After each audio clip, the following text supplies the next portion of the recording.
Un matin d'hiver, une femme en larmes devant le marché, une lettre dans sa poche. La seule chose qui la tient au chaud, c'est le manteau d'un inconnu.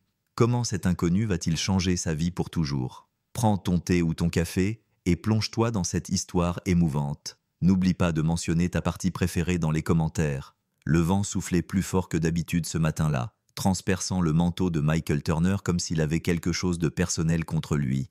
Il serra plus fort ses sacs de course et jeta un coup d'œil à Lily, qui marchait péniblement à ses côtés, son bonnet en tricot enfoncé sur la tête et ses mitaines traînant des fils comme de petits drapeaux de reddition. La neige s'était déjà accumulée jusqu'aux chevilles et il en promettait encore avant la tombée de la nuit. Michael n'avait pas besoin de prévisions météo. Ses genoux étaient les meilleurs météorologues de la ville. Et en ce moment, ils hurlaient. Ils avaient juste prévu d'acheter quelques trucs, du lait, des œufs, les céréales en promo que Lily aimait.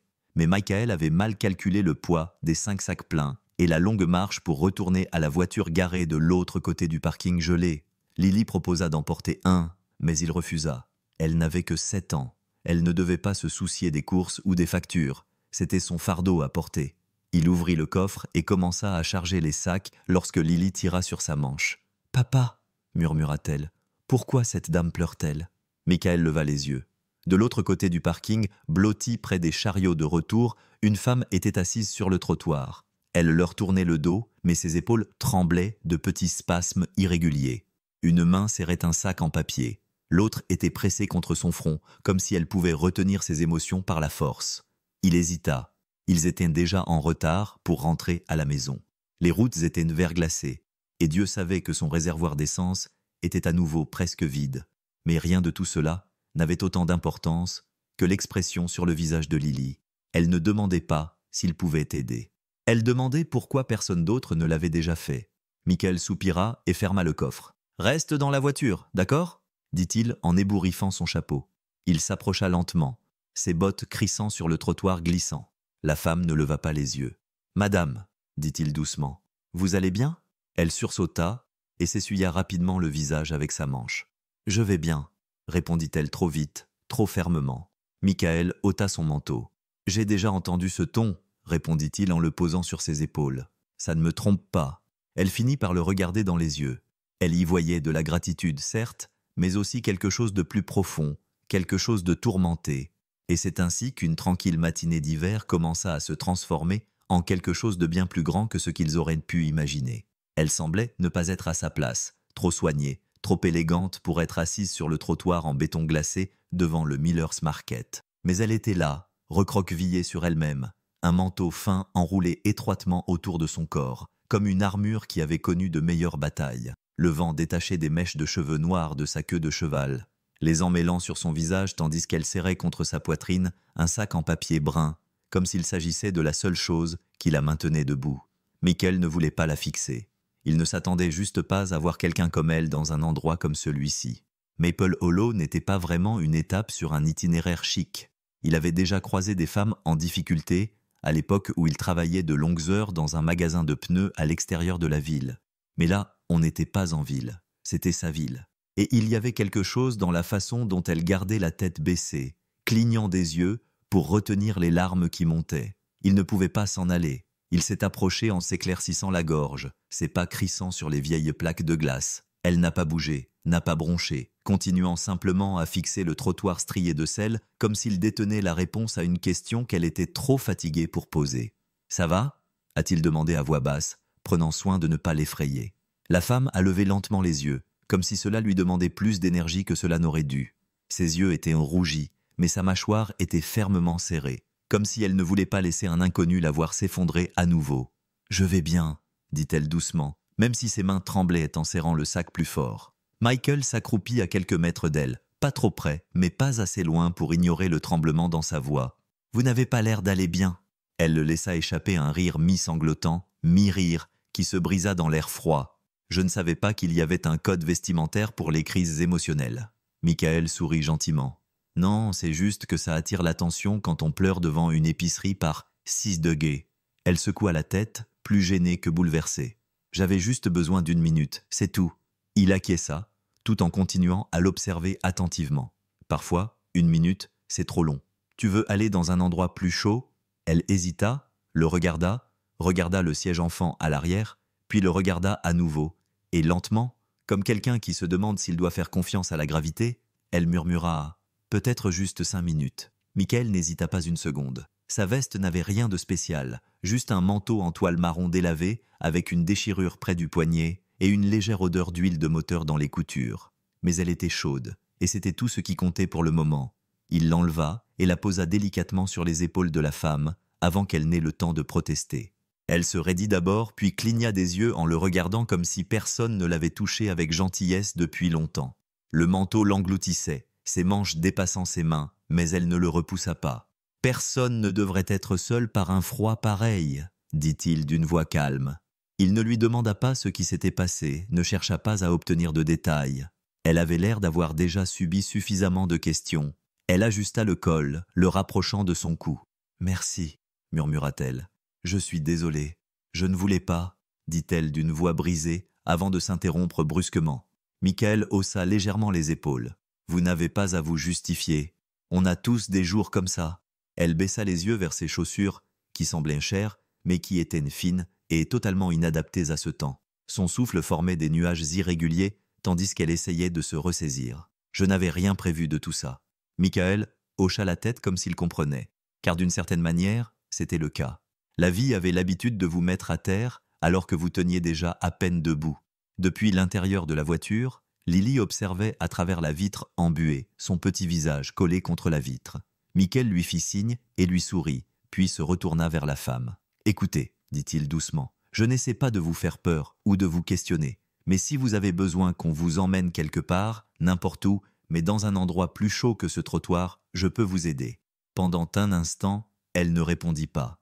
Elle le regarda simplement, comme si elle cherchait le piège, mais il n'y en avait pas.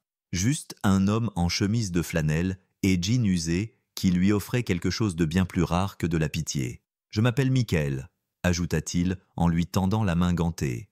Elle la regarda, hésita, puis la prit lentement. « Élise », dit-elle doucement. « Juste Élise. » Et même si le moment était calme, son poids s'installa entre eux. Deux inconnus dans la neige, l'un offrant un manteau, l'autre s'y accrochant comme si c'était la seule source de chaleur qui lui restait. Elle s'assit sur le siège passager. La veste de Michael était toujours drapée sur ses épaules comme une vie empruntée. Le chauffage ronronnait tandis que la chaleur se glissait à travers les vieilles bouches d'aération, embuant légèrement la vitre, mais pas assez pour effacer la tension dans sa posture. Elle tenait le sac de course sur ses genoux, les doigts crispés autour de son haut plié, comme si le lâcher risquait de défaire autre chose. Michael ne parlait pas beaucoup. Il ne parlait jamais quand quelqu'un semblait essayer de se contrôler. Mais il lui jeta un coup d'œil, puis un autre, remarquant que ses yeux ne cessaient de se tourner vers le rétroviseur latéral, observant, attendant, comme si quelqu'un pouvait soudainement apparaître et la ramener dans une vie à laquelle elle n'était pas prête à retourner. « Tu veux que j'appelle quelqu'un » demanda-t-il gentiment, les mains sur le volant, même si la voiture était à l'arrêt. Elle secoua la tête. Non, personne. Ce n'était pas juste une réponse. C'était un mur, définitif, mais sans colère. Juste usé à force d'entendre trop de questions de la part de gens qui n'écoutaient pas les réponses. « Bon, » dit-il, essayant de proposer quelque chose de plus facile. « Je m'appelle Michael Turner. C'est ma fille Lily à l'arrière. » Élise se tourna légèrement et adressa un petit sourire à la petite fille, qui la regardait tranquillement avec de grands yeux curieux. « Salut, Lily » dit-elle doucement. « Salut » murmura Lily, puis elle sourit instantanément, confiante. Michael se retourna vers Élise. « Et toi, tu t'appelles » Il y eut un bref silence avant qu'elle ne réponde. « Élise » Il attendit qu'elle ajoute son nom de famille, mais rien ne vint. Elle baissa les yeux vers ses mains, puis regarda par la fenêtre. Son regard balaya le parking, s'attardant sur la sortie, sur les rangées de voitures, sur tous les détails sauf lui. « Juste Élise » ajouta-t-elle, comme si elle avait déjà utilisé cette phrase auparavant, comme si un nom sans passé pouvait la protéger de quelque chose qui la poursuivait. Michael acquiesça, acceptant cette réponse sans hésiter. « Très bien, juste Élise. Tu veux que je t'emmène quelque part ?» Elle hésita, puis secoua légèrement la tête. « Nulle part en particulier, juste pas ici. » Sa voix était calme, mais ses yeux racontaient une autre histoire. Et même s'il ne le savait pas encore, Michael venait de se retrouver dans une situation bien plus compliquée qu'une matinée froide et une voiture en panne. Le silence dans la voiture s'était installé, doux mais lourd comme la neige sur un toit. Michael garda les mains sur le volant, sans rouler pour l'instant, lui laissant simplement le temps de se calmer. Élise était assise, légèrement recroquevillée vers la fenêtre, sa veste toujours enroulée autour d'elle comme une couverture qu'elle n'était pas prête à rendre. Ses yeux avaient cessé de bouger, mais ils n'étaient pas détendus pour autant, juste plus calmes, toujours alertes, toujours sur leur garde. De la banquette arrière venait le bruit caractéristique d'un papier d'emballage. Michael jeta un coup d'œil dans le rétroviseur. Lily fouillait dans la poche de sa veste avec le sérieux que seul un enfant peut avoir lorsqu'il s'agit de bonbons. Elle en sortit une sucette rouge légèrement poussiéreuse, l'examina en fronçant légèrement les sourcils, puis sourit et se pencha entre les sièges avant. « Tiens, dit-elle en l'attendant à Élise, on dirait que tu as besoin de quelque chose de sucré. » Cette offre fut plus chaleureuse que le chauffage ne pourrait jamais l'être. Élise cligna des yeux, surprise, comme si elle n'était pas habituée à recevoir de la gentillesse sans avertissement. Elle baissa les yeux vers la petite main tendue vers elle, les doigts tachés de marqueurs et de miettes provenant du goûter que Lily avait gardé. C'était un truc tout petit, juste un bonbon d'enfant, mais il avait une grande importance. L'innocence, la confiance, une sorte de générosité qui ne posait pas de questions au préalable. Élise tendit la main et prit la sucette, ses doigts effleurant ceux de Lily dans l'échange. « Merci », dit-elle d'une voix à peine plus forte qu'un murmure.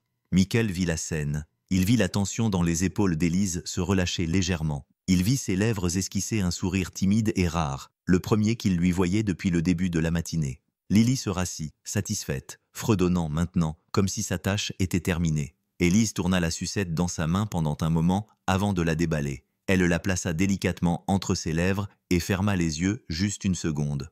Pas vraiment pour goûter le bonbon, mais pour ressentir la grâce d'être vue et réconfortée alors qu'elle ne l'avait même pas demandé. « Ta fille a un bon timing », murmura-t-elle. Michael sourit. C'est souvent le cas, et pour la première fois, on avait l'impression que peut-être, juste peut-être, Élise pouvait respirer. « Yes, Azam ». Michael jeta un coup d'œil à Élise, dont le profil était adouci par la faible lumière du matin qui filtrait à travers le pare-brise. Elle tenait le bâtonnet de sucette désormais vide entre ses doigts, comme s'il s'agissait d'une boussole, comme s'il pouvait lui indiquer un endroit où il valait la peine d'aller. Sa veste était toujours posée sur ses épaules, et même si le chauffage fonctionnait à plein régime, elle ne s'en était pas débarrassée. Il s'éclaircit la gorge. « Alors, où allons-nous maintenant ?» Elle ne répondit pas tout de suite, se contentant de regarder par la fenêtre, observant un corbeau solitaire picoré dans le banc de neige près du bord du parking. Lorsqu'elle prit la parole, ce fut d'une voix calme. « Je ne sais pas trop. » Michael attendit, espérant qu'elle poursuive avec quelque chose, une adresse, un nom, un plan, mais rien ne vint. Juste ce même brouillard vague qui semblait s'accrocher à elle avec plus d'obstination que l'air froid extérieur. « Tu as quelqu'un à appeler? De la famille? Un ami ?» Elle secoua légèrement la tête. « Mon téléphone est déchargé. Et les gens que je pourrais appeler? Je ne pense pas que j'en ai envie. » Cette phrase s'installa entre eux comme une vérité trop grande pour être dévoilée. Michael hocha lentement la tête, tapotant le volant du bout des doigts. La logique lui disait de lui indiquer le chemin vers le refuge le plus proche, voire d'appeler quelqu'un lui-même. Mais quelque chose de plus profond, de plus ancien, de plus humain, lui disait qu'elle n'avait pas besoin d'être secourue. Elle avait besoin d'un moment de répit en sécurité. « Je n'habite pas loin, je peux t'y emmener. Tu pourras recharger ton téléphone, te réchauffer, réfléchir à la suite. J'ai du café et des pancakes, si ma fille se souvient encore comment les retourner sans brûler la poêle. » Élise le regarda enfin, ses yeux cherchant sur son visage le moindre signe d'attente. Mais il était stable, calme. Juste un homme offrant un peu de gentillesse sans rien demander en retour. « Tu es sûr ?» demanda-t-elle prudente. Il acquiesça. « Oui, tout à fait sûr. » Après un long silence, elle murmura « D'accord. » Il passa la première et sortit lentement du parking, les pneus crissant sur la neige. Lorsqu'ils s'engagèrent sur la route, Élise se pencha enfin en arrière, ses épaules crispées se détendant légèrement. Juste un peu. Ce n'était pas encore sûr, mais c'était plus sûr qu'avant. Le trajet pour sortir de la ville fut silencieux, le genre de silence qui résonnait de questions qu'aucun d'eux ne voulait poser. La neige murmurait contre le pare-brise en douces rafales, et le chauffage cliquetait, usé par le temps, tandis qu'il diffusait de la chaleur dans le vieux camion. Lily s'était endormie à l'arrière, la tête appuyée contre la vitre, les bras enroulés autour de son sac à dos comme s'il contenait tous les trésors qu'elle possédait. Élise était assise, les mains jointes sur ses genoux, le regard fixe devant elle. Elle n'avait plus l'air effrayé, juste fatiguée. Le genre de fatigue qui ne venait pas d'un manque de sommeil, mais d'avoir porté trop de poids toute seule pendant trop longtemps. « Ici », dit-elle soudainement, en pointant du doigt un étroit sentier enneigé qui bifurquait de la route principale. « Prends à gauche. » Michael hésita. Le chemin semblait à peine assez large pour son camion, les arbres se refermant comme un secret qu'il n'était pas censé découvrir. Mais il tourna quand même, les pneus crissant sur la glace et les feuilles mortes. Ils roulèrent en silence jusqu'à ce que le sentier débouche sur une petite clairière où se trouvait une vieille cabane. Elle penchait légèrement d'un côté, le bois était usé par les intempéries, noirci par le temps et les hivers humides. Les marches de l'entrée étaient tordues, un volet pendait de travers. Pas de lumière, aucun signe de vie, juste le squelette de ce qui avait autrefois été un foyer. « Tu restes ici ?»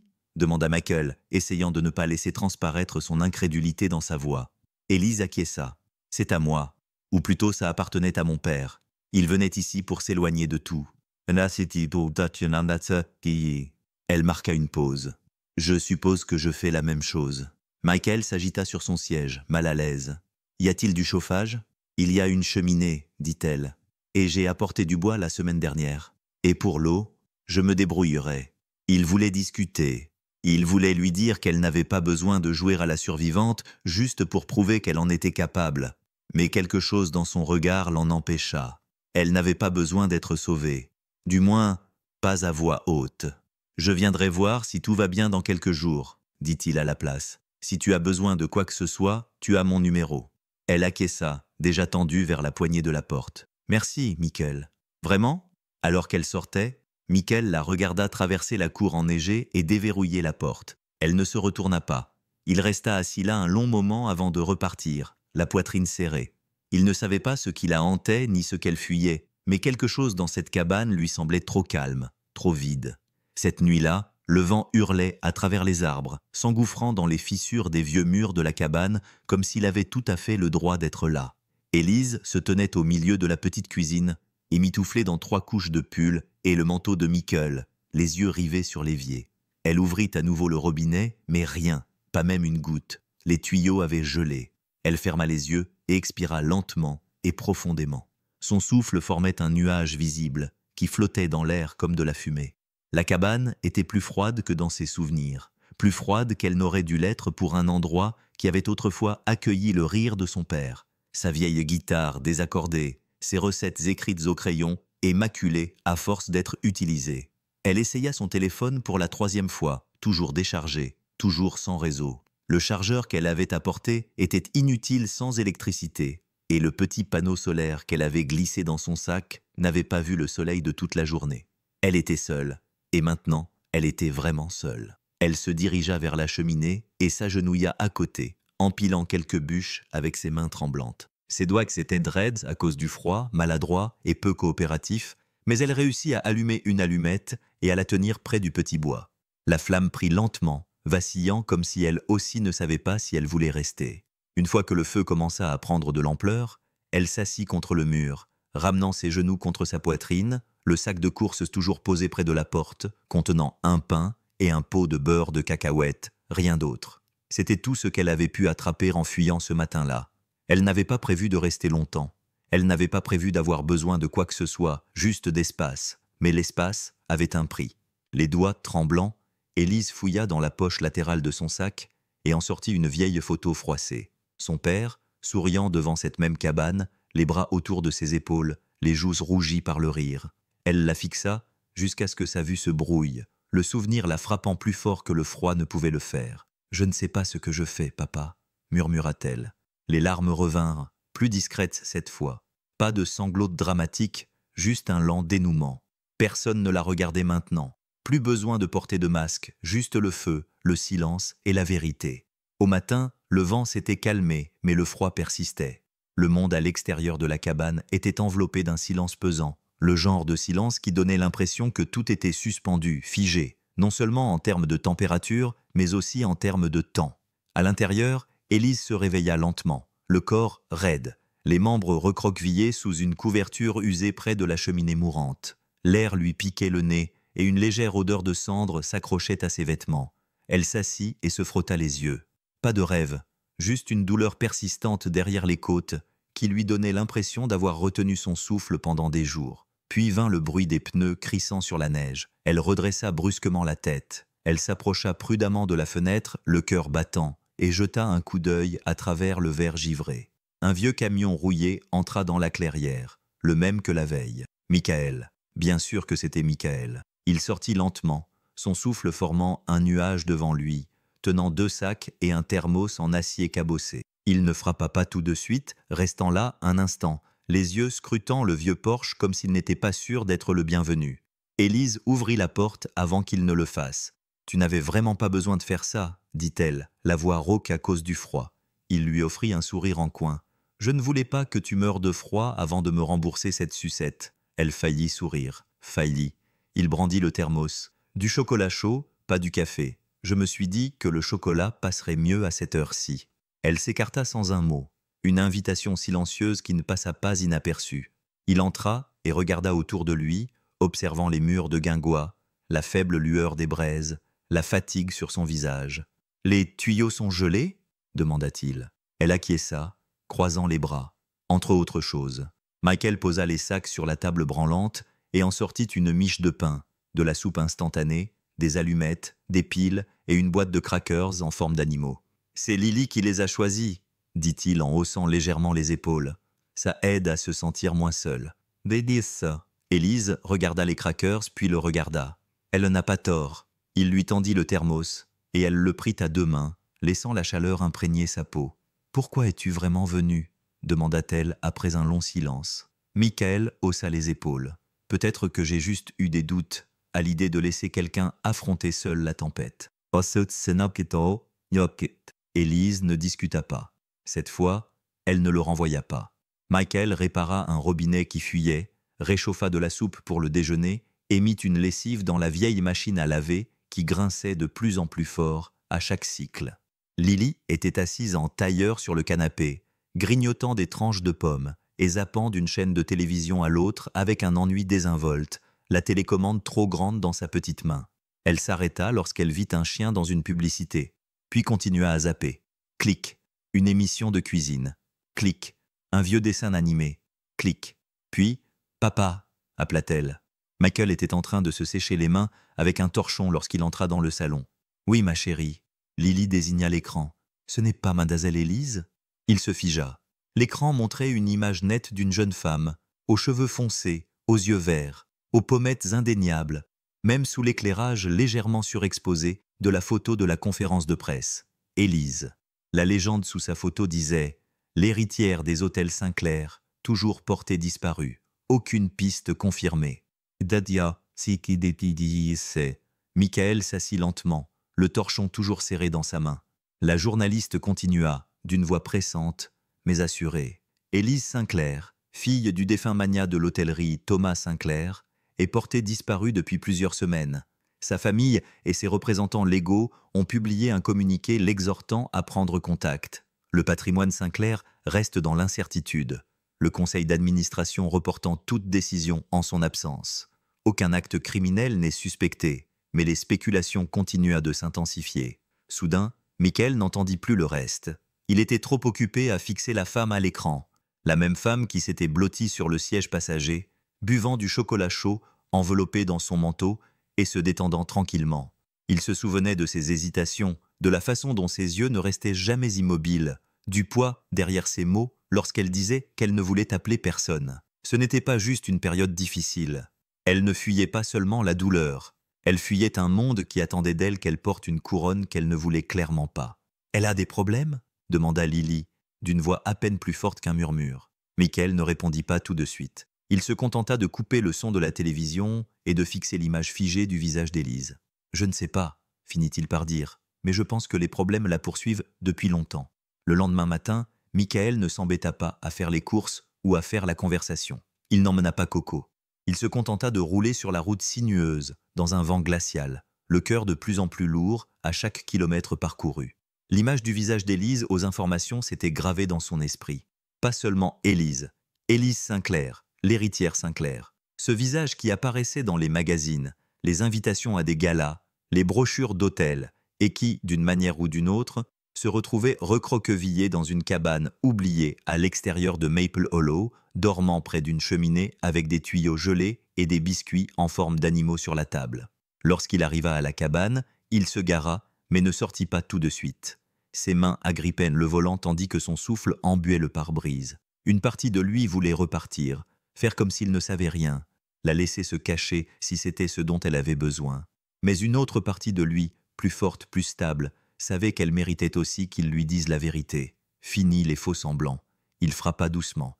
La porte s'ouvrit en grinçant un instant plus tard. Élise se tenait là, vêtue d'une chemise en flanelle trop grande, sa veste toujours posée sur une chaise derrière elle. Ses cheveux étaient ébouriffés.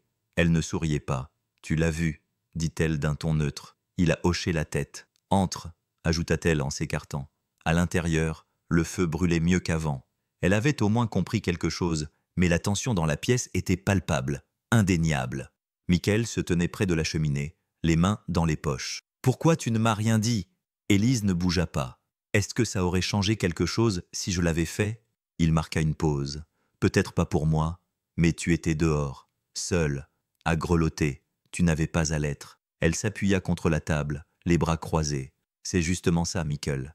J'avais besoin d'être seule, loin du conseil d'administration, loin des avocats, des vautours, des paparazzis, des gens qui ne voient que mon nom et pas moi. » Il scruta son visage, les rides de fatigue, la dureté autour des yeux qui ne s'était toujours pas adoucie. « Alors tu t'es enfui. »« Je ne me suis pas enfui pour attirer l'attention, » rétorqua-t-elle. « Je me suis enfui parce que je ne pouvais pas faire confiance aux personnes les plus proches de moi.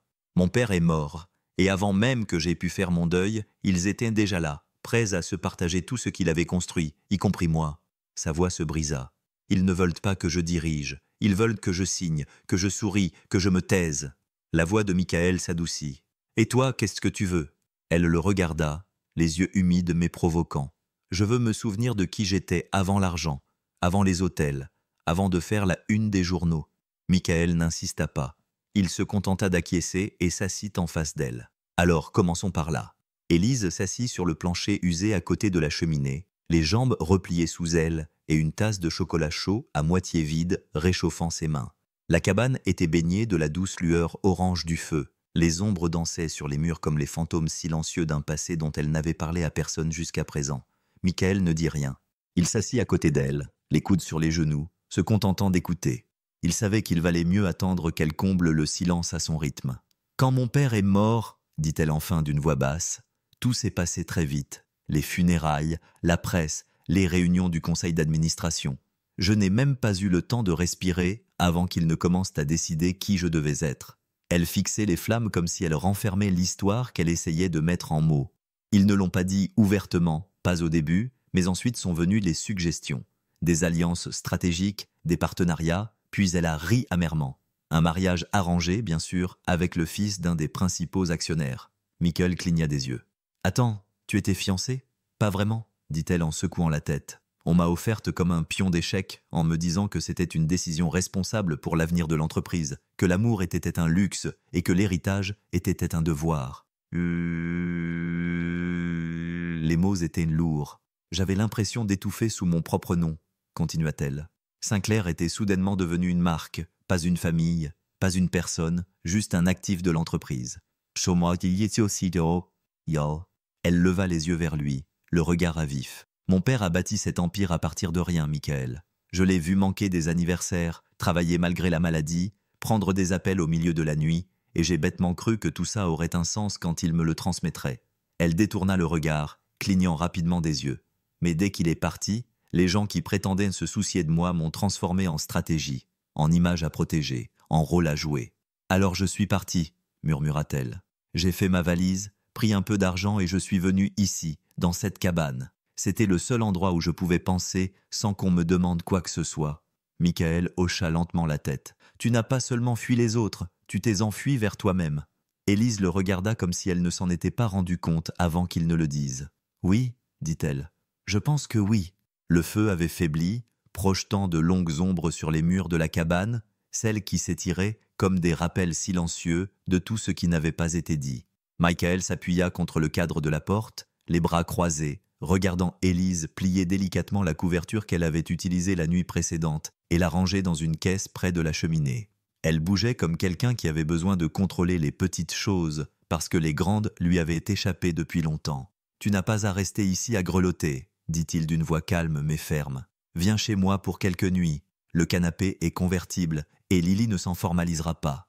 Elle te considère déjà comme un magicien parce que tu aimes ses sucettes. » Élise leva les yeux, surprise, non pas par la proposition, mais par la gentillesse qui se cachait derrière. Il était rare de recevoir quelque chose sans contrepartie, et encore plus rare de croire que cela venait d'une attention sincère. Elle posa la couverture et expira lentement. « Je te remercie, dit-elle. Vraiment. » Il attendit, mais je dois dire non.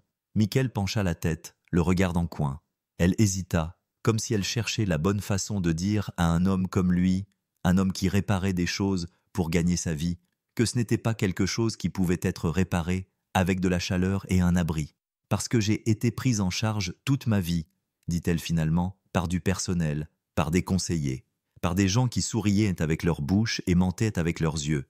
Il y a toujours eu quelqu'un pour m'ouvrir la porte, porter mon sac, passer mes appels, et regarde où ça m'a mené. » Elle croisa son regard, la voix douce mais ferme. « Si je viens chez toi, que je dors sur ton canapé, que je bois ton café, je vais commencer à en avoir besoin, à dépendre de toi. Et je ne peux pas faire ça, pas maintenant. J'ai besoin de découvrir qui je suis quand je ne suis pas la responsabilité de quelqu'un d'autre. » Mickaël ne discuta pas. Il se contenta d'acquiescer, lentement, avec compréhension. « D'accord, dit-il, mais je continuerai à apporter du chocolat chaud, gratuitement. » Un sourire effleura ses lèvres. « J'accepte. » Et dans ce petit échange, sous la glace et la peur, quelque chose de solide commença à se former entre eux, non pas comme un sauveteur et une fugitive, mais comme deux personnes qui apprenaient à être elles-mêmes. La tempête arriva sans prévenir, dense, rapide et cruelle. Quand Élise remarqua que le ciel passait du gris au blanc, il était trop tard. La neige s'abattait sur la cabane comme une vague d'éclats de verre. Le vent hurlait à travers les arbres, faisant gémir les murs, comme s'il se souvenait de vieilles blessures. La température baissait d'heure en heure, un froid qui s'infiltre dans les os et ne lâche plus. Elle bourra des serviettes sous les portes, alluma toutes les bougies qui lui restaient et attisa le feu jusqu'à ce que ses poumons brûlent à cause de la fumée. Mais la chaleur n'était pas suffisante. Les vieilles canalisations craquèrent peu après minuit, dans un bruit semblable à un tonnerre lointain. L'eau siffla depuis le mur, puis s'arrêta, gelée. Elle s'enveloppa dans toutes les couches de vêtements qu'elle put trouver. 3 pulls, 2 écharpes et la vieille veste de Mickaël. Mais ses doigts restaient engourdis. Son téléphone était enfin chargé, mais aucun signal ne traversait la tempête. Le courant vacilla une fois vers 2 heures du matin, puis s'éteignit définitivement. Au matin, le monde extérieur avait disparu, enseveli sous d'épaisses congères, les arbres pliés comme s'ils s'inclinaient devant quelque chose d'impitoyable. Élise s'assit près du feu, qui s'était réduit à de faibles braises oranges, et essaya de se convaincre qu'elle pourrait tenir le coup. Mais elle claquait des dents. Sa respiration était rapide et superficielle. Pour la première fois, sa fierté vacilla. Elle fixa son téléphone, le pouce suspendu au-dessus de l'écran. Le numéro de Michael était toujours là. Pendant 10 minutes, elle fit les 100 pas, marmonnant, hésitant, tremblant de froid et de quelque chose de plus profond, quelque chose comme un mélange de peur et de culpabilité. Puis elle appuya sur « Appeler ». Le téléphone sonna une fois. « Salut », dit sa voix, encore endormie mais alerte. Elle fit une pause, déglutit. « C'est Élise ». Un moment de silence. Puis « Tu vas bien ?» Elle regarda autour d'elle le plafond qui fuyait, la bougie qui vacillait, le tuyau fissuré et le givre qui se formait à l'intérieur de la fenêtre. « Non », dit-elle doucement, « j'ai besoin d'aide. » 10 minutes plus tard, des phares transperçaient le brouillard blanc, et quand on frappa à la porte, elle l'ouvrit sans hésiter. Mickaël se tenait là, la neige collée à son manteau, son souffle formant de la buée dans l'air. « L'offre du canapé tient toujours ?» demanda-t-elle dans un murmure. Il sourit gentiment. Comme toujours. La maison de Mickaël n'était pas grande. Juste un 2 pièces niché à la lisière de la ville, avec des planchers qui craquaient et des murs qui se souvenaient de chaque hiver. Mais elle était chaleureuse, sentait le pain grillé à la cannelle et l'huile de moteur, et semblait en quelque sorte plus sûre que n'importe quel penthouse dans lequel Élise avait jamais mis les pieds. Lily était bien sûr ravie. Elle laissa à peine Élise franchir la porte d'entrée avant de l'entraîner vers sa chambre, désormais leur chambre, et de lui offrir le lit du haut, parce qu'il était plus proche des étoiles. Élise accepta avec un sourire discret et un sac de voyage qui contenait plus de souvenirs que de vêtements. Cette première nuit, Élise lut à Lily une histoire sur un renard perdu qui retrouvait le chemin de sa maison. Sa voix tremblait un peu au début, peu habituée à ce rituel, mais Lily s'en fichait. Elle se blottit sous sa couverture et écouta comme si c'était la chose la plus naturelle au monde. Quand Élise ferma le livre, Lily dormait déjà, une main sous la joue, l'autre posée sur le bras d'Élise. Dans la cuisine, Michael était debout devant l'évier, frottant une casserole avec un rythme habile. Élise le rejoignit en silence, observant le mouvement de ses mains. Efficace, fatigué, familier. « Tu n'es pas obligé de faire ça, » dit-il en désignant l'égouttoir. « J'en ai envie, » répondit-elle. L'éponge lui semblait mal à l'aise dans la main. Le savon glissait trop vite, mais elle continua, les doigts rougis par l'eau chaude et l'effort. La première assiette tinta trop fort dans l'égouttoir. La deuxième, moins. À la quatrième, elle se mit à fredonner tout bas, une mélodie douce de son enfance dont elle ne se souvenait pas. Michael ne dit pas un mot, se contentant de laver, de passer et de la laisser faire. Plus tard, ils s'assirent sur le canapé avec des tasses dépareillées, la sienne remplie de café noir, la sienne de cacao tiède, et la télévision murmurant en arrière-plan. Élise a regardé autour d'elle le petit salon, les dessins faits à la main sur le frigo, la couverture usée posée sur l'accoudoir du canapé, et elle a senti quelque chose s'installer en elle. Ce n'était pas le luxe, ce n'était pas la liberté, c'était le sentiment d'appartenance. Peut-être pas pour toujours, mais pour ce soir, c'était suffisant. Le garage sentait l'huile de moteur, la rouille et ce genre de travail honnête qui restait collé à la peau longtemps après la fin du service. La lumière du soleil pénétrait par les larges portes de garage, capturant les particules de poussière dans l'air et réchauffant le sol en béton où Élise se tenait, balai à la main, manches retroussées et cheveux attachés en un nœud désordonné qui ne cessait de se défaire. Elle ne savait pas vraiment ce qui l'avait poussée à demander à accompagner Michael ce matin-là. Peut-être était-ce la curiosité, peut-être la culpabilité de dormir sous son toit, ou peut-être était-ce l'étrange besoin de faire quelque chose, n'importe quoi, sauf courir ou se cacher.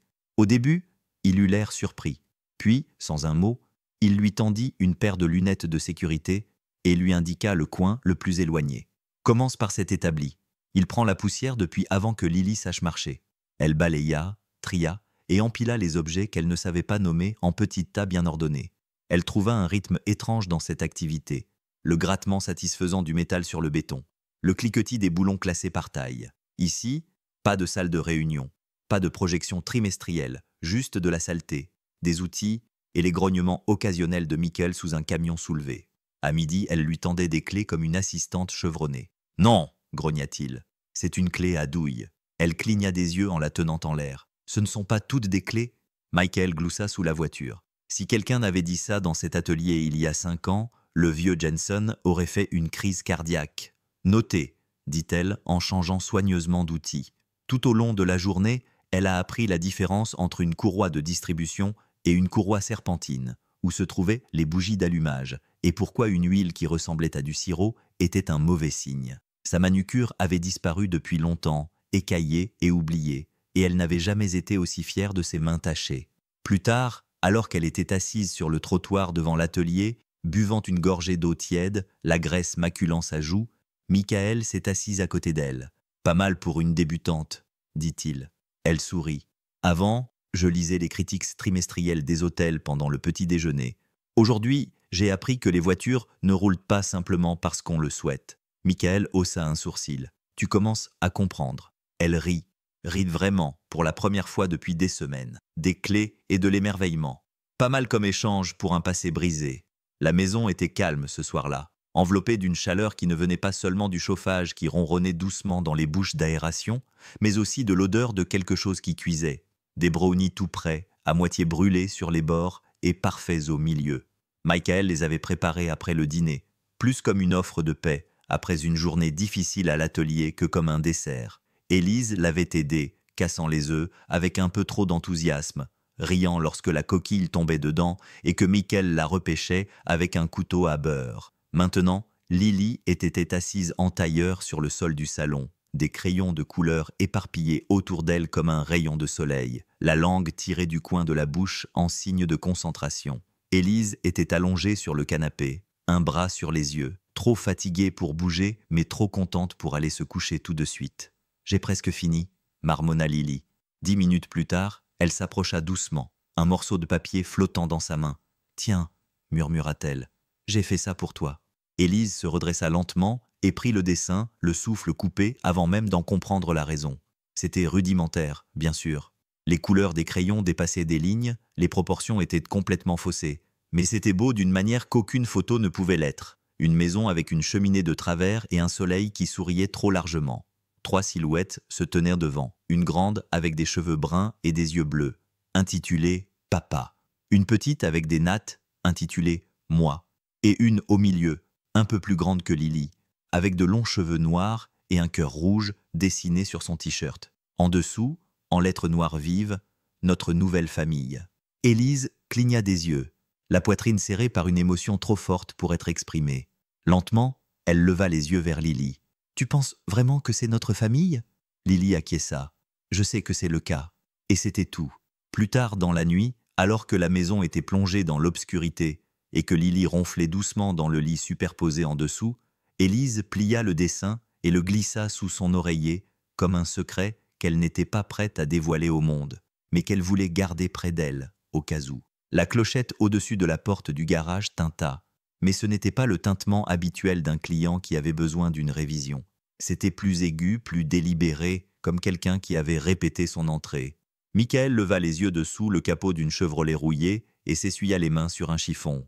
L'homme qui entra n'était pas à sa place, trop propre, trop repassé. Son manteau avait l'air cher, mais usé sur les bords, comme s'il avait vu plus que des salles de réunion. Michael se redressa lentement. « Je peux vous aider ?» L'homme sourit poliment, mais pas ses yeux. Il scrutait la pièce, les murs, les outils, les coins, mesurant tout. « J'espère bien. Je m'appelle Barrett. Je suis détective privé et je travaille pour la famille Sinclair. » Il sortit un badge, le brandit comme une carte de visite, cherchant quelqu'un. « Je pense qu'elle est peut-être passée par ici. » Michael eut un pincement au cœur, mais il ne broncha pas. Il se retourna nonchalamment vers le moteur, faisant semblant d'inspecter le radiateur, tandis que son cœur battait plus fort que n'importe quel outil de l'atelier. « Je ne connais pas ce nom, » dit-il. Barrett traversa lentement le garage, tapotant du bout des doigts une clé à molette posée sur l'établi. Une jeune femme, la vingtaine, cheveux bruns, yeux verts, disparue depuis quelques semaines, très importante pour beaucoup de gens qui souhaitent la retrouver. Michael haussa les épaules. « Les gens passent. Je répare des voitures. Je ne garde pas trace de tout le monde. » Derrière le rideau séparant le bureau de l'atelier principal, Élise retenait son souffle.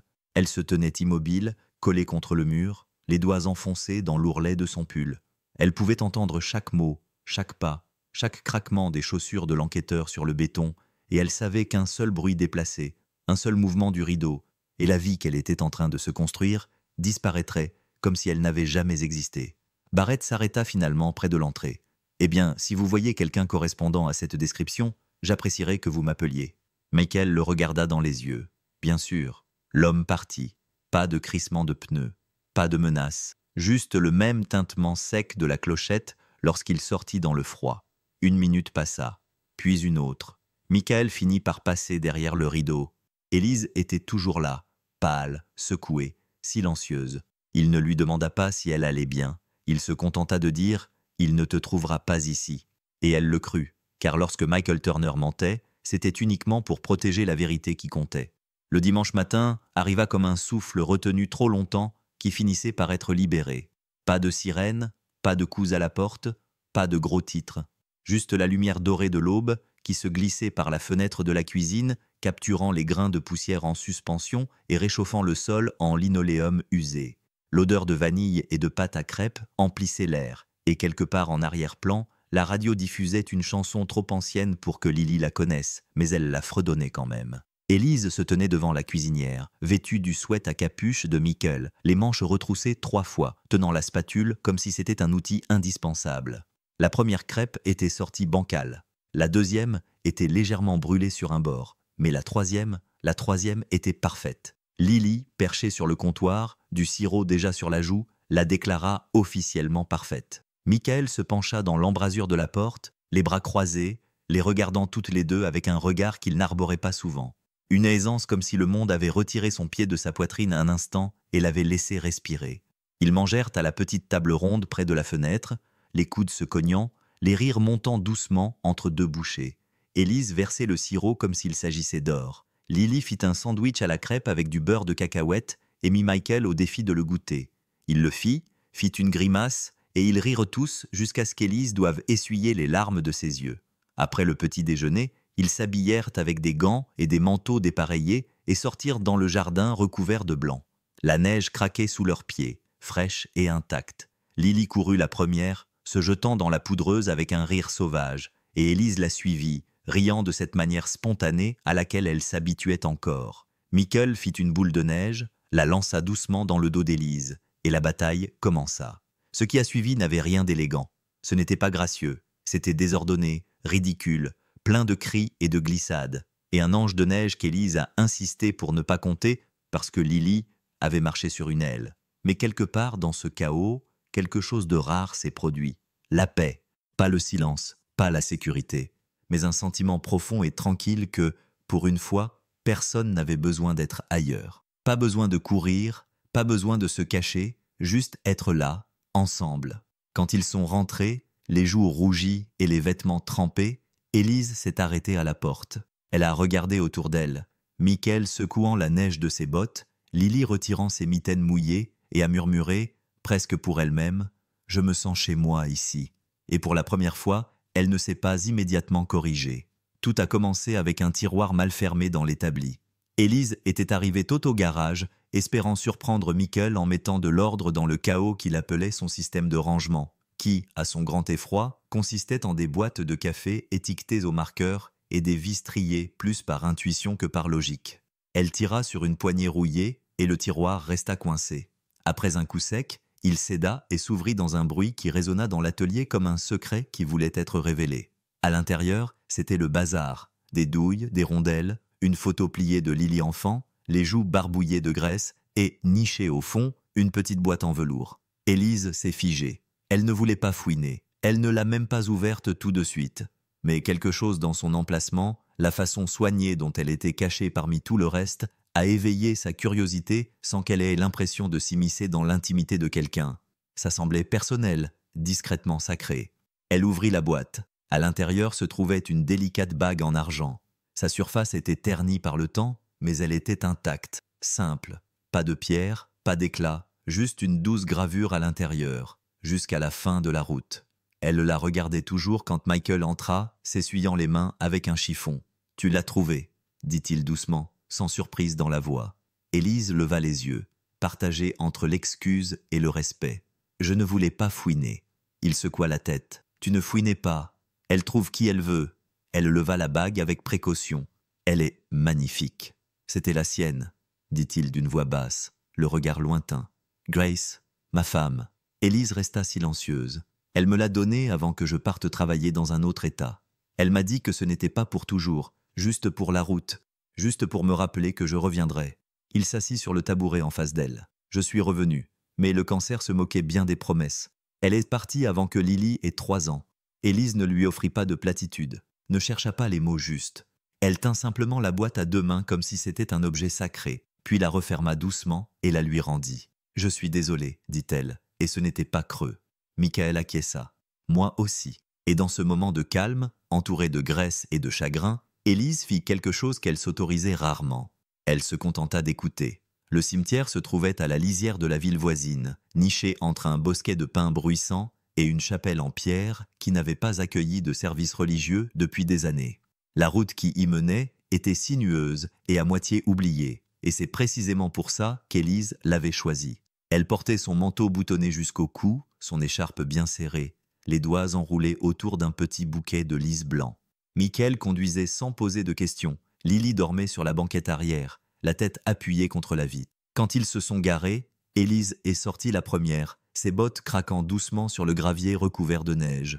Elle n'était pas revenue depuis les funérailles. Trop de regards, trop d'appareils photo. À l'époque, son chagrin avait été noyé dans les discours et les condoléances de la salle de réunion. L'héritage de son père réduit à des actions et des gros titres. Mais maintenant, il n'y avait plus qu'elle, elle et l'homme qui l'avait élevée. Pas le magnat, pas le bâtisseur d'empire, juste le papa qui brûlait le pain grillé le dimanche et l'emmenait en cachette aux réunions avec des bonbons dans sa poche. La pierre tombale était simple, du marbre gris, sans fioriture, juste son nom, les dates et une phrase discrète en dessous. Il avait construit plus que des bâtiments. Élise s'agenouilla à côté et balaya la neige de la base. Son souffle formait un nuage devant son visage. Ses mains tremblaient, pas à cause du froid, mais à cause de tout ce qu'elle avait gardé pour elle et jamais dit. « Salut, papa » murmura-t-elle. « Ça fait longtemps. » Derrière elle, Michael se tenait à quelques mètres, les mains dans les poches de son manteau, Lily à ses côtés. Il ne s'approcha pas. Il savait que certaines choses ne devaient pas être entendues. Élise déposa doucement les fleurs. « Je suis désolée d'être partie. Je ne savais pas comment respirer autrement.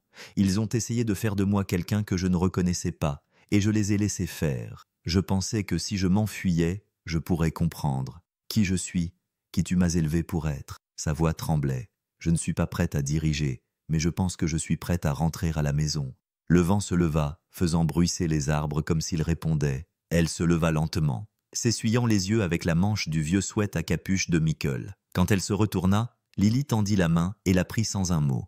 Et d'une certaine manière, cela disait tout. Elle arriva un mardi, glissée dans une enveloppe en papier craft sans adresse de retour. Juste son nom, écrit à la main dans une écriture qu'elle n'avait pas vue depuis des mois. Rien que cette écriture lui noua l'estomac. Elle était claire, familière, régulière. C'était celle de Wallace. Il avait été l'avocat de son père pendant plus de 20 ans, un homme peu loquace, mais d'une loyauté sans faille. Elle ne l'avait pas contacté depuis sa disparition. Elle pensait qu'il était passé à autre chose, qu'il avait rempli les rapports, suivi les ordres du conseil d'administration, enterré son absence sous la paperasse. Mais l'enveloppe disait le contraire. Elle s'assit sur le bord du canapé de Michael. La maison était calme, à part le tic-tac discret de la vieille horloge murale. Lily était à l'école. Michael était toujours au garage et, pour la première fois depuis des semaines, Élise se retrouvait seule avec son nom. Pas Élise laide, pas Élise l'invitée mystérieuse, pas seulement Élise, juste Élise Sinclair. Dans l'enveloppe, il y avait une petite note de Wallace. Conformément aux instructions de ton père, celle-ci ne devait être remise que lorsque tu serais prête. Non pas quand le monde dirait que tu devrais l'être, mais quand tu le saurais. Si tu lis ceci, je pense que tu es prête. W. Sous la note se trouvait une petite enveloppe ivoire. Pas de sceau, pas de monogramme, juste une ligne sur le devant, écrite de la main de son père. Pour quand tu seras fatiguée de fuir et prête à construire. Elle la fixa longuement. Ses doigts hésitèrent au-dessus du rabat, effrayés même, car une fois qu'elle l'aurait ouvert, une fois qu'elle aurait lu ces mots, elle ne pourrait plus faire semblant. Elle ne pourrait plus se cacher derrière son sentiment de perte. Elle prit une inspiration et brisa le sceau. La lettre à l'intérieur ne comptait qu'une seule page, mais elle avait le poids d'une vie entière. Élise, je savais qu'ils essaieraient de te transformer en quelqu'un de tranchant et de superficiel dès que je serais parti. Mais je savais aussi que tu ne les laisserais pas faire. Tu n'étais pas destinée à être une figure de proue. Tu étais destinée à être l'architecte de quelque chose de mieux. Si tu lis ceci, j'espère que ton cœur a retrouvé ses repères. Laisse-le te guider. Pas le pouvoir, pas la peur, pas le bruit. Construis quelque chose de vrai. Pas pour eux, pour toi. Tu sais déjà comment faire, papa. Quand elle eut fini de lire, ses mains tremblaient, mais pas son cœur. Pour la première fois, elle ne fuyait pas l'héritage. Elle s'en approchait à sa manière. Élise s'assit sous le vieil orme dans le jardin de Michael. Le soleil de l'après-midi filtrait à travers ses branches nues en rayons dorés fragmentés. Le vent était calme, l'air frais mais agréable. Le genre de journée qui ne te presse pas. Elle en avait besoin. L'enveloppe ivoire reposait à nouveau sur ses genoux, comme si elle attendait qu'elle cesse de remettre en question ce qu'elle savait déjà. Elle avait lu la lettre de son père une fois en silence, puis l'avait rangée comme un objet précieux qu'elle n'était pas sûre de mériter. Mais maintenant, avec le ciel grand ouvert au-dessus d'elle et le poids des derniers jours qui lui pesait sur la poitrine, elle la déplia à nouveau, laissant cette fois les mots s'imprégner en elle. L'encre avait légèrement bavé dans les coins, juste assez pour suggérer que son père l'avait écrite de la main tremblante, peut-être même à travers ses larmes. Il n'y avait qu'une seule phrase. « Ne sois pas celle qu'ils attendent, sois toi-même. Tu connais déjà le chemin. » Elle la fixa, le cœur serré. Il n'y avait ni instruction, ni nom, ni titre, ni condition. Juste ça. Cela la frappa plus fort que n'importe quel contrat, n'importe quel discours, n'importe quel héritage d'entreprise. Toute sa vie, les gens avaient essayé de la définir. Élise Sinclair, héritière des hôtels Sinclair. Élise Sinclair, la fille tranquille. Élise Sinclair, la femme disparue. Mais pas Élise, la personne. Pas la petite fille qui s'échappait pour construire des forts dans le jardin avec son père. Pas l'adolescente qui préférait dessiner des espaces plutôt que de lire des rapports. Pas la femme qui savait désormais ce que c'était que d'allumer un feu à partir de rien, de préparer un plat à la main ou de lire des histoires au bord d'un lit superposé. C'était ça, elle. Pas les gros titres, pas les attentes de la salle de réunion. Elle plia soigneusement le mot et le glissa dans sa poche, appuyant sa paume dessus comme une promesse. La voix de Michael flottait depuis la maison, appelant Lily pour le dîner. Élise se leva lentement, brossant les feuilles de son jean. Le vent se leva légèrement, repoussant ses cheveux sur son visage. Elle sourit. Elle n'avait plus besoin de planifier chaque étape maintenant. Elle connaissait déjà le chemin. La maison était calme quand Élise entra dans la cuisine. Le ciel à l'extérieur était encore peint du bleu de l'aube. Une demi-lune pendait bas derrière la fenêtre givrée, projetant une lueur argentée et calme sur l'évier et le comptoir où elle avait préparé des crêpes il y a tout juste 2 dimanches. Son sac était déjà prêt, posé près de la porte, simple, petit, intentionnel. Il ne contenait que ce dont elle avait besoin, un chemisier propre, la lettre de son père et le courage qu'elle avait rassemblé petit à petit dans cette maison. Elle se déplaçait silencieusement, prenant soin de ne réveiller personne. Pas encore. Cette partie, ce choix, lui appartenait à elle seule. Les bottes de Michael étaient posées près de la porte arrière, encore couvertes de la neige de la veille. Elle les regarda un instant, se souvenant de la façon dont il se tenait dans ses bottes la première fois qu'il lui avait tendu une clé à molette. La façon dont il ne lui avait jamais demandé plus qu'elle ne pouvait donner. Elle le trouva dans le salon, endormi sur le canapé, un bras posé sur ses yeux, l'autre reposant sur un livre ouvert qu'il n'avait jamais fini. Pendant un moment, elle se contenta de le regarder. Il avait l'air si paisible, si serein. Puis elle s'agenouilla à côté de lui et posa une note pliée sur la table basse. Pas de grande déclaration, juste « Merci de m'avoir vu avant même que je me souvienne de qui j'étais. Je retourne finir ce que j'ai fui à cause de toi. » Elle hésita, puis se pencha et déposa un doux baiser sur sa joue. Michael remua légèrement, mais ne se réveilla pas.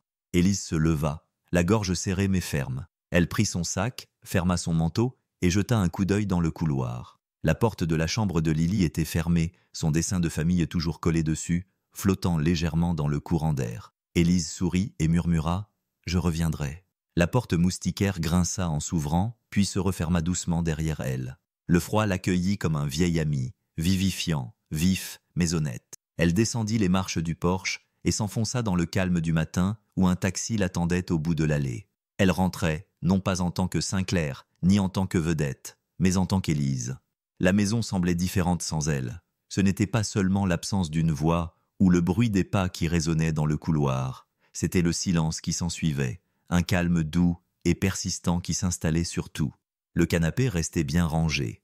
Les tasses à café ne s'empilaient plus comme avant, et le lit superposé dans la chambre de Lily restait intact. Élise était partie depuis 12 jours. Michael les avait comptés un par un, même s'il faisait semblant de ne pas le faire. Lily aussi, à sa manière discrète. Elle laissait toujours une place pour la tasse d'Élise au petit déjeuner.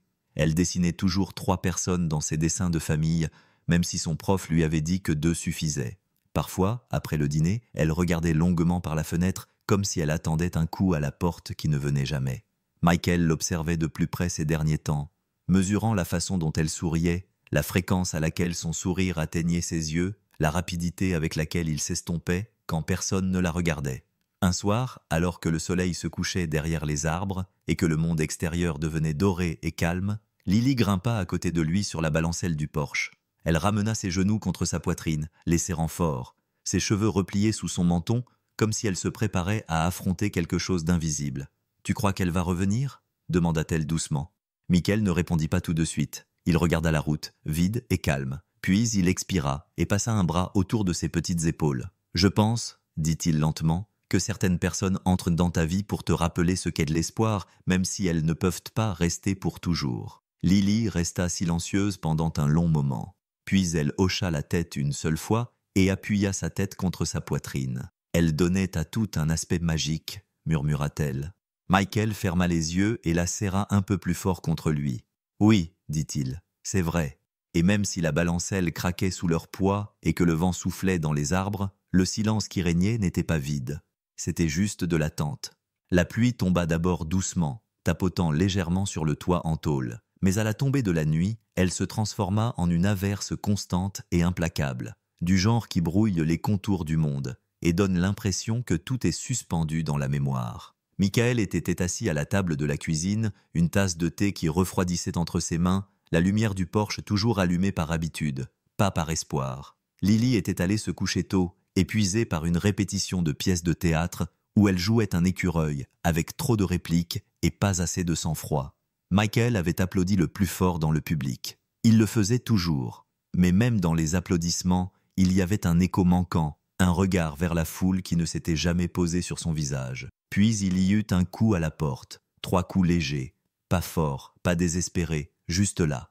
Il se leva lentement, sa chaise grinçant sur le sol. Quand il ouvrit la porte, la pluie s'engouffra dans la tempête. Et là, dans la lueur ambrée, se tenait Élise. Ses cheveux étaient trempés, des mèches collées à ses joues. Son manteau, qu'il ne reconnaissait pas, était lourd d'eau, les manches retroussées juste assez pour montrer ses mains tremblantes. Pas de valise, pas de chauffeur, juste elle. « J'ai tout laissé derrière moi », dit-elle, essoufflée, les yeux rivés sur les siens comme s'ils étaient la seule carte qui lui restait. « Mais je ne pouvais pas te quitter. » Michael ne dit rien, pas tout de suite. Il se contenta de la regarder, son souvenir d'elle étant en quelque sorte plus flou que la femme qui se tenait devant lui à présent. Elle avait l'air fatiguée, mais plus déterminée, comme quelqu'un qui avait affronté une tempête et choisi de la traverser plutôt que d'attendre qu'elle se termine. Il s'écarta sans un mot et elle franchit le seuil. De l'eau s'accumulait sous ses bottes alors qu'elle se tenait à l'endroit même où elle avait autrefois lu des histoires avant de dormir et versé de la pâte dans une poêle bancale. Ses yeux étaient remplis, non pas de regrets, mais d'autre chose, quelque chose qui s'apparentait davantage à la paix. Michael lui ôta doucement son manteau et le suspendit au crochet près de la porte, à côté du sien. Elle n'avait pas besoin d'applaudissements, elle avait juste besoin d'être chez elle. Le lendemain matin fut doux et gris, la pluie laissant place à une bruine calme qui rendait le monde humide et silencieux. La maison sentait le pain grillé et le café, et la radio jouait doucement en arrière-plan, un vieux morceau de jazz qui ne cherchait pas à se faire remarquer, mais qui enveloppait les murs comme une couverture. Élise se tenait pieds nus dans la cuisine, les manches retroussées, cassant soigneusement des œufs dans un bol. Elle bougeait lentement, comme quelqu'un qui réapprend le rythme d'un endroit après avoir été absent trop longtemps.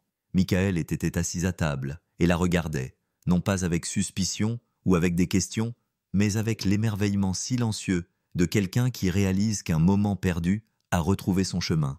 Il ne parlait pas du conseil d'administration, des gros titres ou des retombées. Élise était revenue avec rien d'autre qu'un sac à dos et un sourire fatigué. Mais elle avait laissé derrière elle le poids qui façonnait autrefois chacun de ses pas. Elle ne voulait plus être un mystère. Et Michael, il n'avait pas besoin de réponse. Il avait juste besoin de vérité. Après le petit déjeuner, ils ont nettoyé la cuisine côte à côte. Élise lavait. Michael essuyait. Pas d'instructions, pas de commentaires, juste un silence partagé qui ne semblait pas vide. Plus tard, ils ont emmené Lily au garage où elle a passé l'après-midi à dessiner des fresques à la craie sur le sol en ciment, tandis qu'Élise tendait des outils à Michael avec une assurance qui la surprenait elle-même. Quand elle ne savait pas ce dont il avait besoin, elle lui demandait.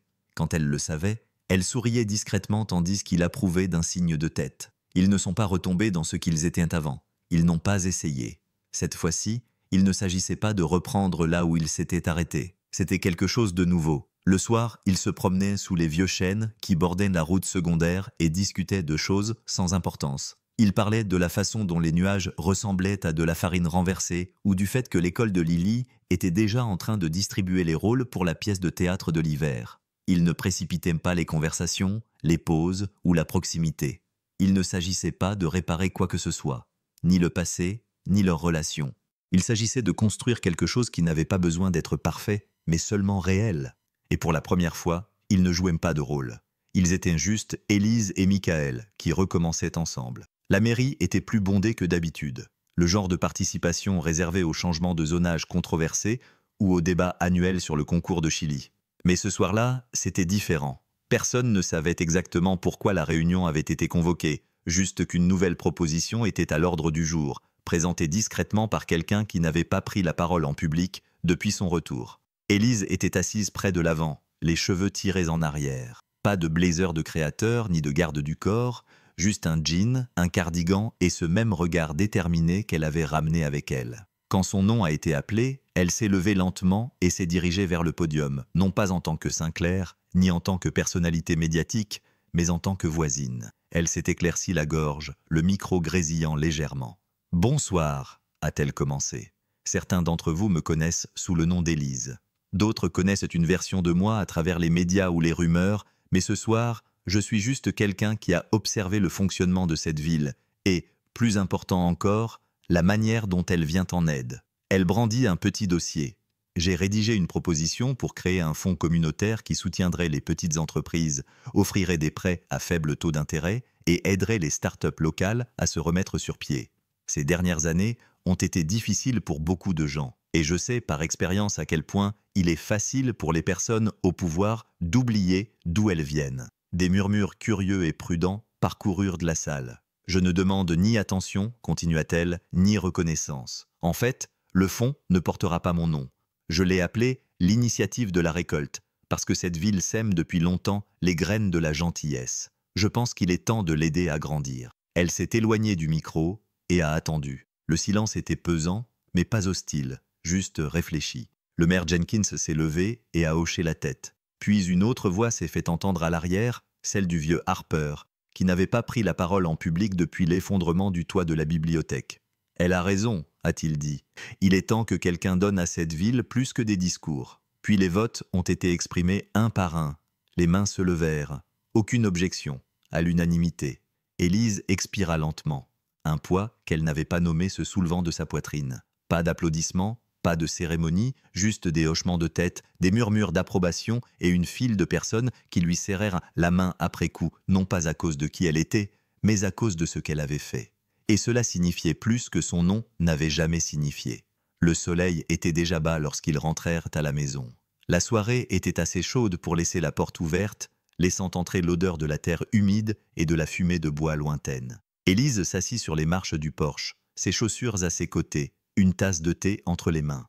Michael se tenait à proximité, appuyé contre la balustrade, les bras croisés, non pas en signe de défi, mais pour défendre quelque chose d'ancien, quelque chose qui avait longtemps été tu.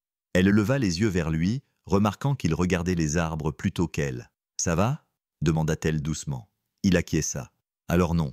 J'avais l'intention de te dire quelque chose, » dit-il d'une voix plus rauque que d'habitude. « Et je n'arrête pas de me dissuader de le faire. » Elle n'insista pas, se contentant d'attendre. « Quand j'avais 10 ans, commença-t-il, mon père est parti. Pas de mots, pas d'avertissement, il est juste parti. 1 minute, il réparait la porte moustiquaire. La minute d'après, il était devenu un fantôme. » Elisa fronça les sourcils, mais resta silencieuse. « Ma mère, elle était super forte, continua-t-il. Elle avait 2 boulots, suivait des cours du soir et trouvait toujours le moyen de me donner de l'argent pour le déjeuner, même si elle ne mangeait pas le soir. Mais je la voyais s'épuiser pour juste pouvoir payer l'électricité. » Il prit une inspiration, la mâchoire serrée. « Je me suis dit que je ne serais jamais comme lui, que je ne partirais jamais, que je n'abandonnerais jamais. Mais le truc, c'est que, dit-il en marquant une pause, la voix baissée. Cette peur ne m'a jamais vraiment quitté. Elle s'est insinuée en moi et s'y est installée. Cette petite voix dans ma tête qui me disait que, quels que soient mes efforts, je finirais comme lui, insuffisant, instable, quelqu'un sur qui on ne peut pas compter. » Élise posa sa tasse et se leva lentement. Elle s'approcha de lui, suffisamment près pour voir ses mains trembler légèrement, même s'il essayait de les maintenir immobiles. « Tu n'es pas lui, Michael. » Il la regarda, les yeux rougis. « Tu répares les choses, dit-elle, et pas seulement les moteurs. Tu es là même quand c'est difficile, même quand personne ne te le demande. » Il rit une fois, doucement et timidement. « Je n'ai jamais dit ça à personne. »« Je sais, » murmura-t-elle. « C'est pour ça que c'est important. » Et dans le silence du crépuscule, 2 personnes qui avaient porté un fardeau trop lourd pendant trop longtemps laissèrent l'honnêteté s'installer entre elles comme une promesse. Non pas d'être parfaite, mais simplement d'être vraie.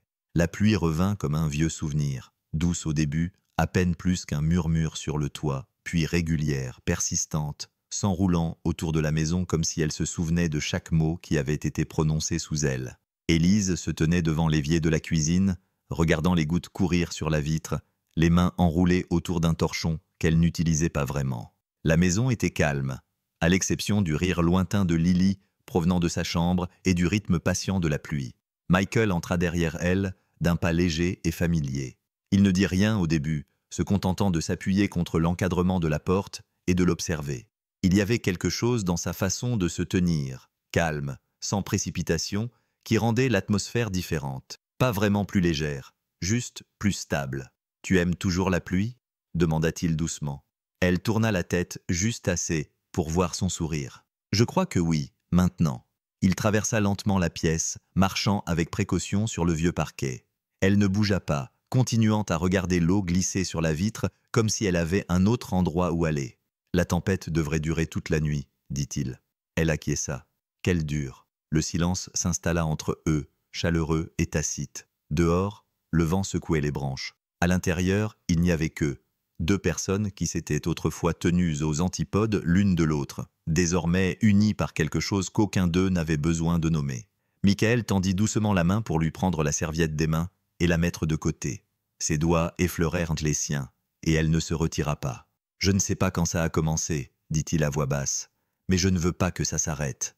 Et c'est ça, c'est ça, c'est ça. » Élise leva les yeux vers lui, le regard fixe, plein d'une émotion qui n'avait pas besoin d'être dramatique pour être réelle. « Ce n'est pas nécessaire, » murmura-t-elle. Il s'approcha d'elle. Les lumières de la cuisine étaient tamisées, projetant une douce teinte dorée sur les murs, leurs ombres se mélangeant comme une seule silhouette. Et dans cet espace tranquille entre la pluie et la chaleur et tout ce qui les avait amenés là, Michael se pencha et l'embrassa. Ce n'était pas précipité, ce n'était pas incertain. C'était le genre de baiser qui ne venait pas du désir, mais de la certitude, de la sécurité, de tout ce qui n'avait pas été dit et qui trouvait enfin sa voix. Dehors, la pluie continuait de tomber, mais cette fois, ils étaient déjà chez eux. Le vieux camion était resté dans un coin du garage pendant des mois, poussiéreux, têtu et à moitié oublié. Élise l'avait remarqué la première semaine où elle avait commencé à aider Michael, attirée par lui pour des raisons qu'elle ne pouvait expliquer. Peut-être était-ce sa couleur, un bleu délavé qui lui rappelait le ciel de son enfance. Ou peut-être était-ce son apparence, un peu trop fière pour être considérée comme de la ferraille. Michael avait toujours dit qu'il finirait par le réparer. Un jour, marmonnait-il en s'essuyant les mains sur un chiffon pendant qu'il travaillait sur le moteur de quelqu'un d'autre. Élise avait souri et acquiescé, sans insister. Mais maintenant, en ce samedi ensoleillé, sans rien d'urgent à faire, ce jour était enfin arrivé. Ils passèrent des heures ensemble sous le capot, les coudes plongés dans la graisse et les rires, échangeant des outils et se taquinant pour savoir qui était le plus sale. Élise, déterminée et intrépide, ne reculait pas devant la saleté. Elle avait appris à aimer la saleté honnête qui venait d'un travail qui en valait la peine. Et puis, comme par magie, ou grâce à la mémoire musculaire, ou peut-être simplement grâce au génie discret de Michael, le moteur toussa, bégaya, puis rugit pour reprendre vie. Élise recula, les yeux écarquillés, le visage illuminé d'un sourire si réel que Michael en oublia de respirer pendant une seconde. « Tu as réussi, » dit-elle. « On a réussi, » corrigea-t-il. Plus tard dans l'après-midi, ils montèrent ensemble dans la cabine, les vitres déjà baissées, les sièges toujours usés mais accueillants. Michael glissa une cassette dans le vieux lecteur, un morceau de blues poussiéreux qu'il n'avait pas écouté depuis des années, et lui tendit les clés. « Vas-y, » dit-il, « elle est à toi. » Élise cligna des yeux. « Tu me laisses conduire ?» Michael se pencha en arrière, le bras posé sur la fenêtre. « Tu l'as réparé, autant l'emmener faire un tour. » Elle passa la vitesse, et le camion rugit comme s'il était content d'être à nouveau en vie. Ils roulèrent sur les routes sinueuses, le vent dans le visage, la musique à fond, les rires encore plus forts. Lily était assise à l'arrière, les cheveux au vent, les bras hors de la fenêtre comme des ailes. Élise jeta un coup d'œil à Michael, souriant si largement que ça lui faisait mal. « Ça !» cria-t-elle pour couvrir le bruit du vent. « C'est la liberté. » Il rit, les yeux fixés sur elle. « Plus que la route, non, dit-il. C'est ça, la vie. Et pour une fois, personne n'avait besoin d'indication. Ils étaient exactement là où ils voulaient être. Le feu crépitait doucement dans la cheminée, projetant une douce lueur ambrée sur les murs du salon. Dehors, la neige tombait en spirale paresseuse, recouvrant les champs d'un manteau blanc et silencieux, comme il y a toutes ces années. Élise était assise recroquevillée sur le canapé, une couverture sur les jambes, et sa plus jeune fille blottie contre elle, les yeux écarquillés et curieux. « Raconte-moi encore l'histoire », murmura la petite fille, la voix étouffée par la polaire. Élise sourit en écartant une mèche de cheveux noirs du front de sa fille. « L'histoire de la tempête de neige ?» Elle acquiesça. Celle avec la voiture en panne et l'homme au manteau chaud. Élise se pencha en arrière, les yeux rivés sur la fenêtre où l'allée disparaissait dans un doux flou de neige. Michael était dans le garage avec Lily, lui apprenant à changer un pneu, comme il l'avait fait avec Élise autrefois. Elle se tourna vers sa fille et commença. « Eh bien, il y a longtemps, je me suis retrouvée coincée dans la neige. J'étais toute seule, assise sur le trottoir devant une épicerie, avec rien d'autre qu'un sac en papier et le cœur lourd. » Les yeux de sa fille s'écarquillèrent. « Tu pleurais ?»« Oui, » admit Élise. « Je n'avais nulle part où aller. Je ne savais même plus où était ma place. Et ensuite, qu'est-ce qui s'est passé ? Un homme s'est arrêté. Il portait un vieux manteau marron qui sentait la graisse de moteur et le café.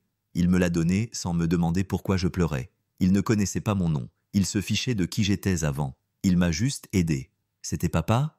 Élise a hoché la tête. C'était lui. Il y a eu un long silence, le feu crépitant dans le silence. Puis sa fille a demandé « Pourquoi crois-tu qu'il s'est arrêté ?» Élise baissa les yeux, la voix douce. « Parce que parfois, les gens ne voient pas ton titre, ton passé ou tes erreurs. Parfois, ils te voient simplement. Et si tu as de la chance, ils ne te sauvent pas. Ils te voient suffisamment clairement pour que tu te souviennes comment te sauver toi-même. » Elle serra sa fille contre elle. « Ce trajet ne m'a pas seulement emmené dans un endroit chaud. Il m'a ramené chez moi, vers ton père, vers toi. » Dehors, la neige continuait de tomber.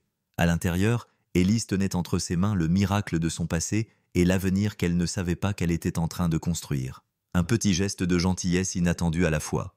Si tu faisais partie de cette histoire, qu'est-ce que tu dirais à Élise le premier jour ? Écris tes commentaires ci-dessous.